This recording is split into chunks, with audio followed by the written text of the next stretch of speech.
What is up, everyone? The Into the Emerald Dream expansion comes out in 2 weeks, March 25th, and it brings with it a ton of very cool cards, especially signatures.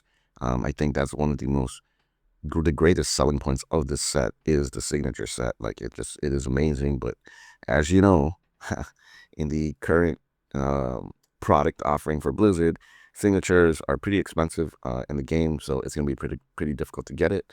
That said, when Into the Emerald Dream lands, it will be a full set rotation, meaning the three oldest sets will be rotated out, and we will be left with Perils in Paradise, Whizbang's Workshop, and of course the Great Dark Beyond. Those three sets plus the mini sets plus this set will be the meta. So it'll be a 4-set meta, which arguably is usually weaker. And I would say in the particular landscape of the game, it won't change much. I think the mini set decks will continue to dominate and be relevant archetypes. But hopefully we get to see some new archetypes. Today we are going to talk about a few classes: Demon Hunter, Mage, Paladin, and maybe Druid. So we're going to get right into it. I'll try to be quick about every card, especially if I don't think it's good. But if it is good, I will explain why I think it's good. So we're going to start off with Demon Hunter. Here's the first legendary, which is Omen. 10 mana, 6/12 Demon Beast, Rush, Wind Fury, Death Rattle, deal 1 damage to all enemies, and it improves after this attack. So you could assume that if you were to play this, if it dies, it's doing 3 damage to everything. I don't find this to be a very strong card or very exciting, even with the mechanics to Demon Hunter. So I'm going to give this a 2 out of 5. Not very good. Alarashi, this is the Demon Hunter Old Wild God. And Alarashi, by the way, is from the Emerald Dream raid in Legion, World of Warcraft, which was a very fun raid, actually. But unfortunately, unlike his World of Warcraft counterpart, Alarashi is garbage. 5 mana, 5/5 Demon Beast. Battle Cry, transform minions into your hand into random demons. You don't want this. This is just not good at all. I'm actually very surprised they printed a legendary that even on paper is just so garbage. Like it's totally unacceptable. I'm not saying that every legendary has to be very good, but they have to, I mean, there's no reason to want to play this. So this is a 1 out of 5 card. Ferocious Fellbat, 7 mana, 7/5 Demon, Death Rattle, resurrect a different friendly Death Rattle minion that costs 5 or more, and summon a copy of it. This is actually going to be pretty strong for a number of reasons. One of them is a card that we're going to talk about in the future, but you can see 7 mana is a pretty high top-end card. I would say a lot of games right now end at around turn 7, so I'm not sure if this is as impactful, but maybe there is a control shell around that could utilize this. I think it's a pretty good. I'm going to give it 4 out of 5. Death Rattle will definitely be the archetype that they push for Demon Hunter, and quite frankly, there's nothing going on with that with Demon Hunter right now. So like a Starship or something might work well with this synergy. Wyvern Slumber, choose one, summon 2 dormant Dreadsteeds, or deal 2 damage to all minions. Now, we have to make another video to talk about the Dreadsteeds, but these are very similar to the Wormwoods or whatever, like that one hunter archetype from a few expansions back, like 3-4 years ago. But I'm still on the fence about how strong this will be. I'm gonna give it a 2 out of 5, but if these Dreadsteed combos become pretty good, then I would say this could be 4 out of 5. However, I'm just not sold on it yet, so 2 out of 5. Ravenous Fellhunter, Death Rattle, 5 mana, 5/3, resurrect a friendly Death Rattle minion that costs 4 or less, and summon a copy of it. So very similar to the Fellbat,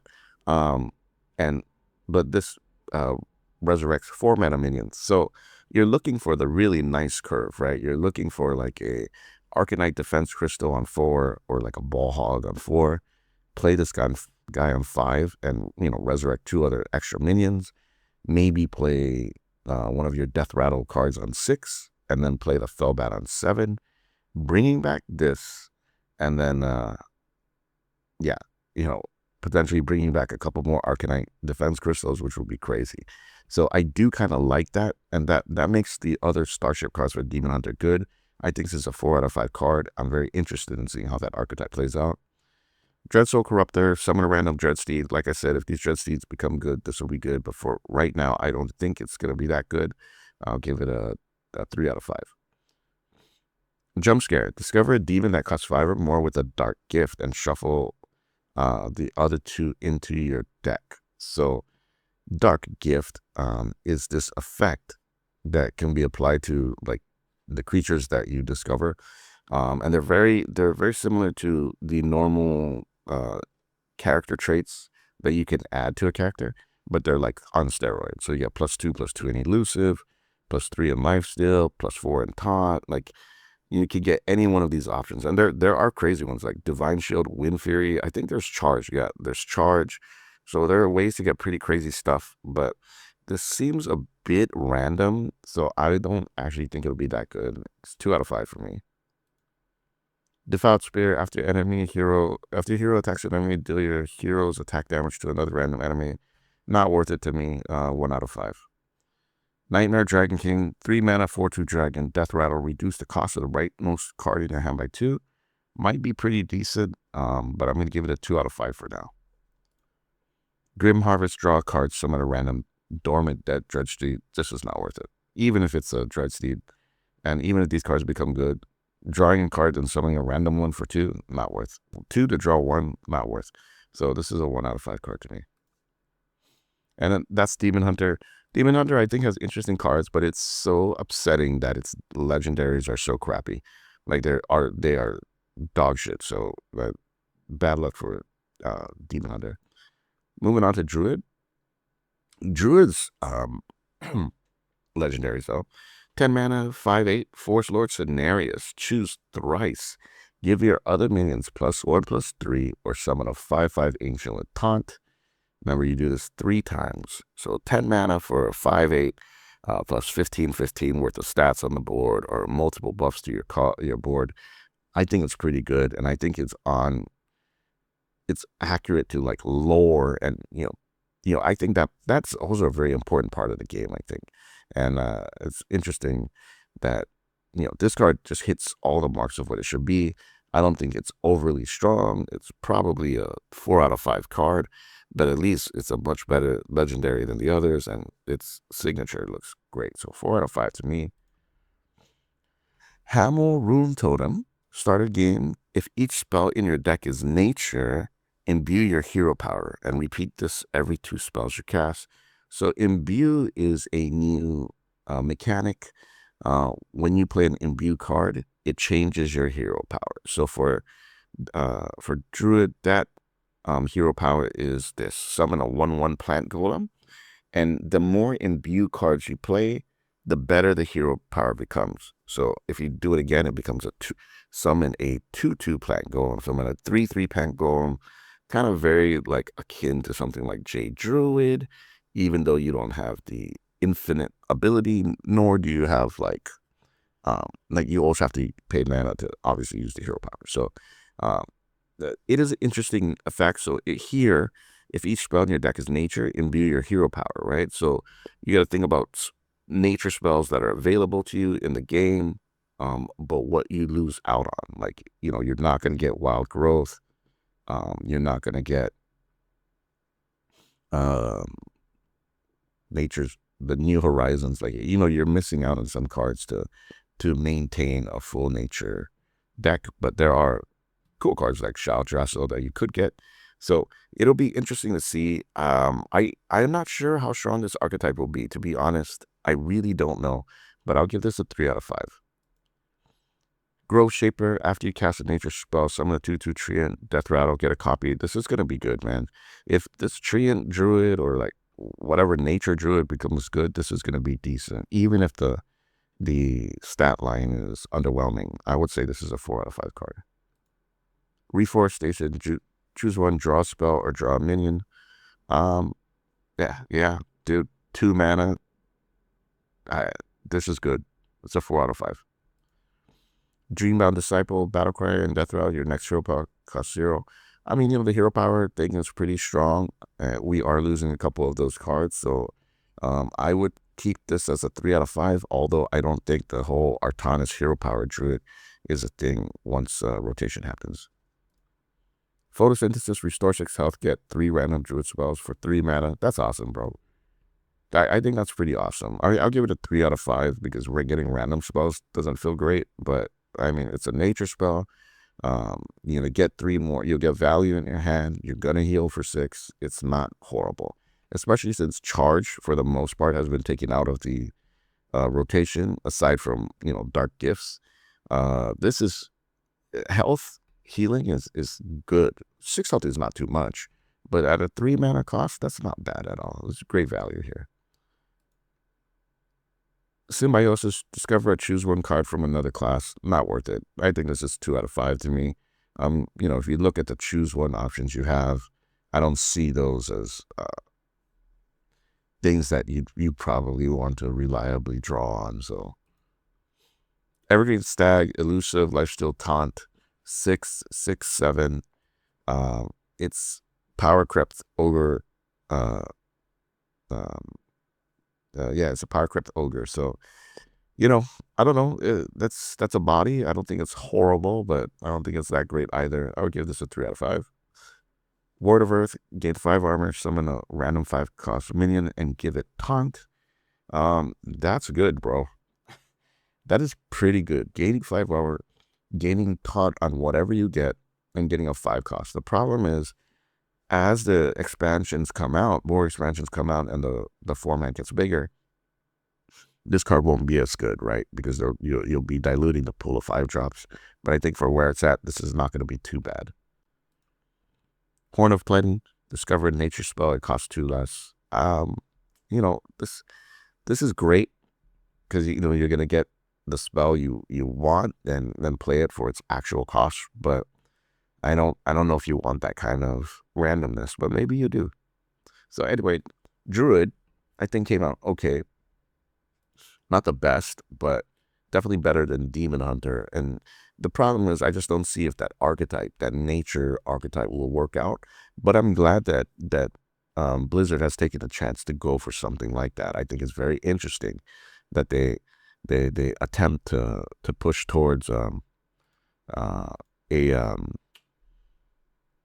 lore-centric archetype. So that's Druid. Next up is Mage. Mage also is one of the imbue heroes, so we'll talk a little bit about that when we get to it. So its old god is Asina Battlecry. If Wild God, if 20 friendly minions have died this game, deal 20 damage split among all enemies. So this is 8 for a 6/8, with a pretty strong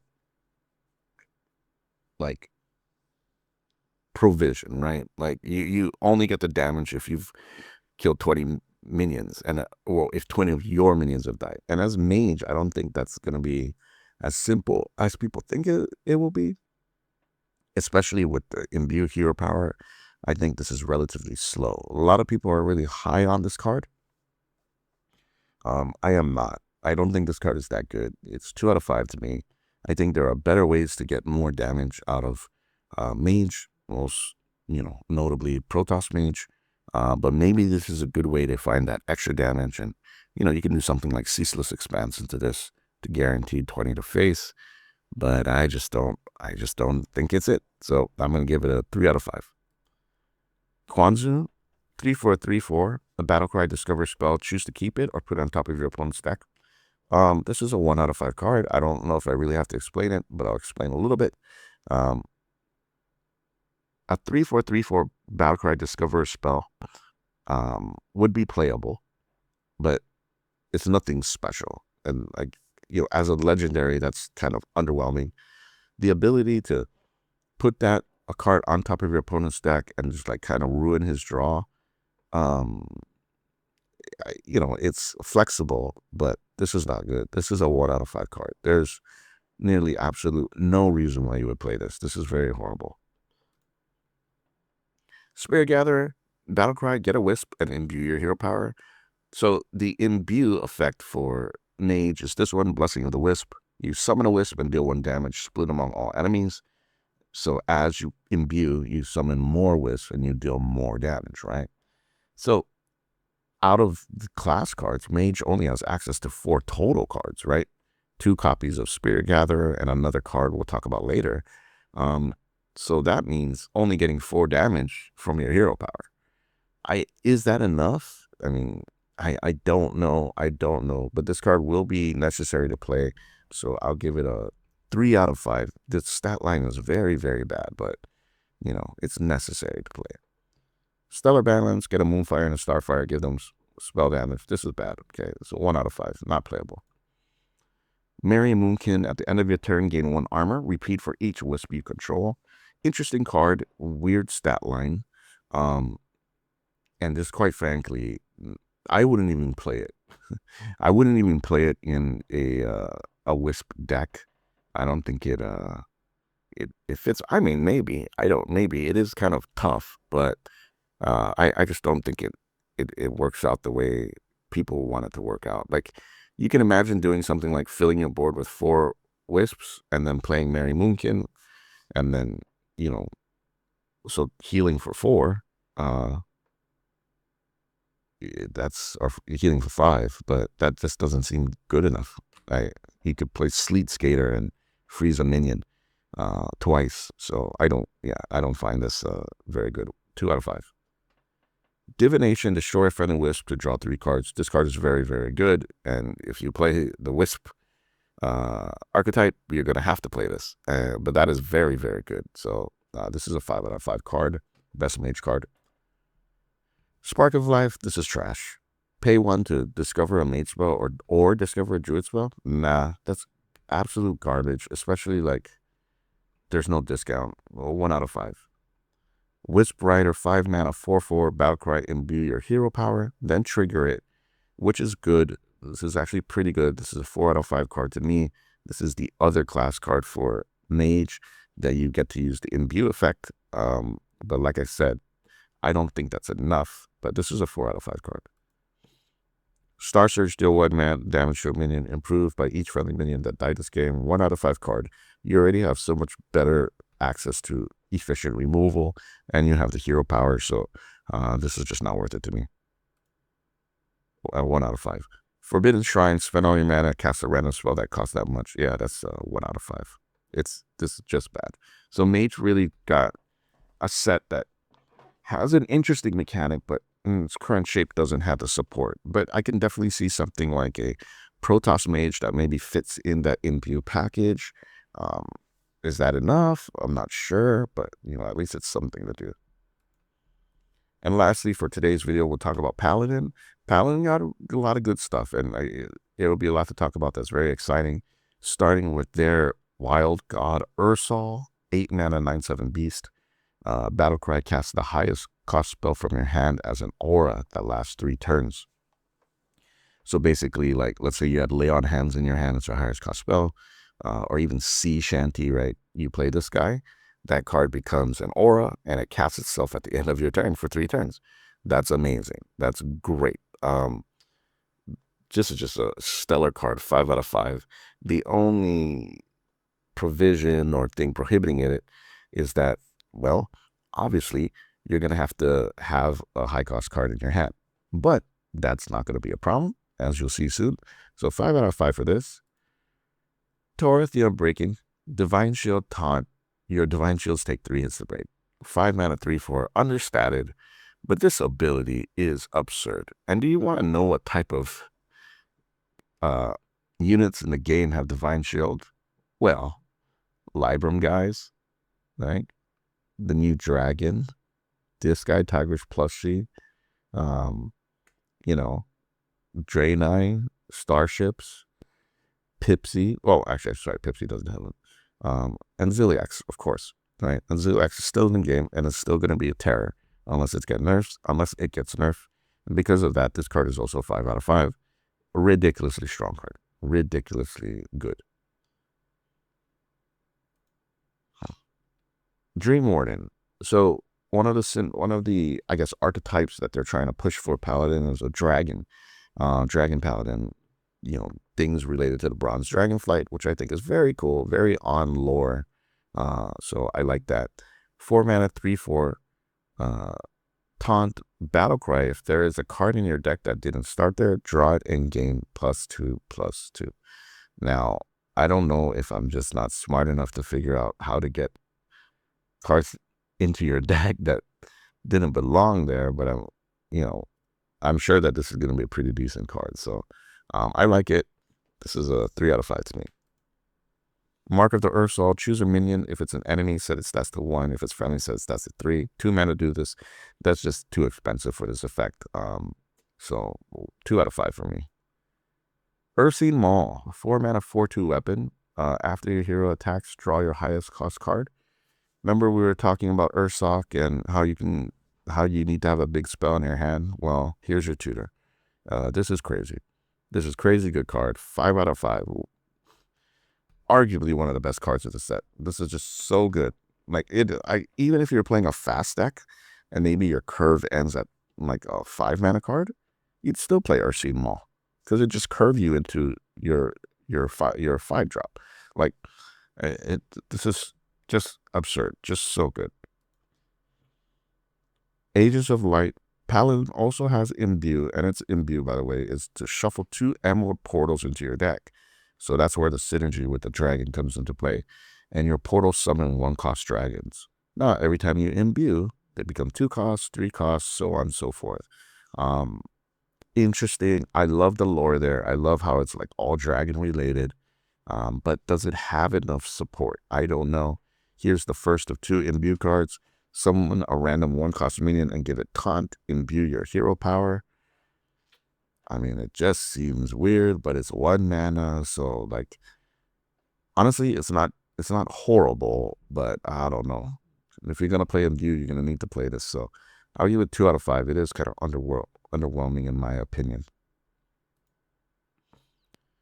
Dragonscale Armaments, draw a spell that started in your deck and one that didn't. I mean, this is just good. If you're playing Imbue, you're gonna play this. This is a 4 out of 5 card. It's going to guarantee you, like, this is just really absurdly good. Very, very good. Renewing Flames. There's 7 mana nature spell. So this is a good mana spender with Ursoc. Lifesteal, deal 5 damage to the lowest health enemy twice. So if there's nothing on the opposing board, you're doing 10 to the face and healing for 10. It's great. This is going to be very good.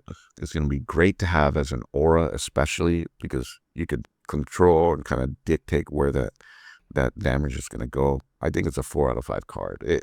It's only good because of Ursoc, but I mean, it's a good card. Lightbender, 4 mana, 3/3. Taunt, choose 1, +3 attack and Divine Shield, or +3 health and lifesteal. This is a 2 out of 5, even though it is Divine Shield card. I don't find this stat line to be acceptable in either situation. I think there's better cards to play. Like I would even rather play the Lifeguard from Perils in Paradise. So maybe 2 out of 5 for that card. 3 mana, 3/4 Gold Petal Drake, Battlecry and Desperado, imbue your hero power. That's very strong, very good. So the imbue dragon idea is going to be a really good deck, and I can't wait to see it. I like it. I enjoy what I'm seeing here. Paladin, a big winner for the set so far. I haven't gone through all the classes yet. Most of it has been revealed, but there'll be 2 more videos. We'll go through all the other class cards in 1 more video, and then I'll go through neutrals in a final video. So stay tuned for that, and we'll see you next time.